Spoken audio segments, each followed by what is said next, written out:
Hey guys, welcome to the channel. If you're new around here, feel at home. On this channel, I review affordable tech for people trying to get a good deal while in a tight budget. Now, if you know someone in the market for good tech, link them to this channel so they can get an honest review before making a purchase. Before we get on with the video, remember to sub to the channel, like, share, and leave a comment below, and turn on your notifications so you never miss an upload.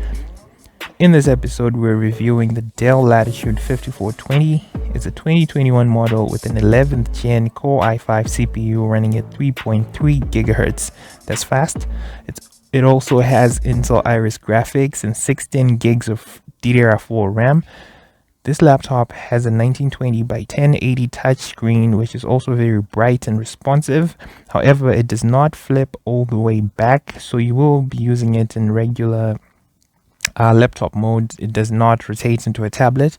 My configuration has an upgrade from 8 to 16 gigs of RAM for that extra bit of speed, which has allowed it to be able to boot into Windows from its off state in a couple of seconds.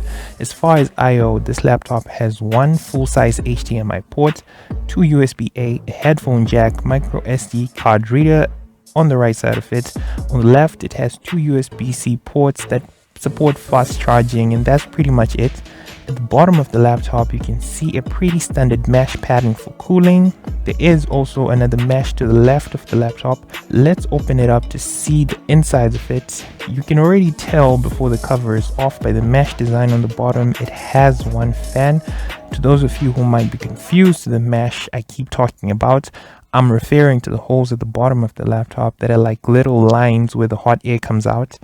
Now, we are inside the laptop, and if you've never looked inside a laptop before, it is pretty basic. In this one, we have the green rectangle, and that's your RAM.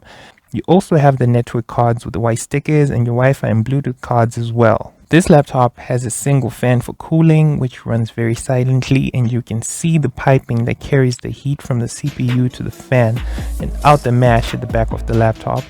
Next, we have the SSD drive, which is a 256 gig drive with a brace mount because it's so tiny, and at the very top you have your left and right speakers.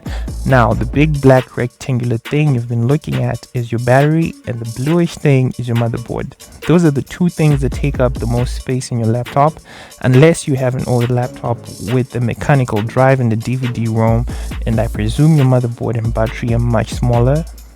On this laptop, we also have a SIM card slot. Its positioning is pretty easy to miss if you've never opened it up before, so just look out for that. The overall build quality is really good. It's a pretty rigid machine with good battery life. Here I'm doing a little one-hand test to see how easy it is to open, and remember to distribute the tension on this machine by opening on the middle of the screen. Now, I did run some benchmarks using NovaBench, and the results were really good considering the age of this machine and the fact that it doesn't have dedicated graphics. The 3D render wasn't able to average 30 FPS, and the detailed results are now on your screen.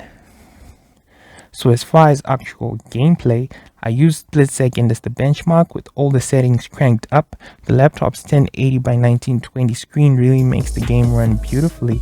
Although this game is very old, it will lag on a new PC with poor specs, and the way it piles information on a CPU with these new scenes every second makes it a good way to test older PC hardware.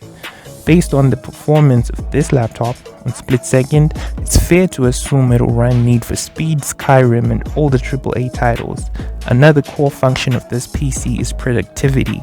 It is able to run editing softwares and render videos in a short amount of time without crashing the programs at all.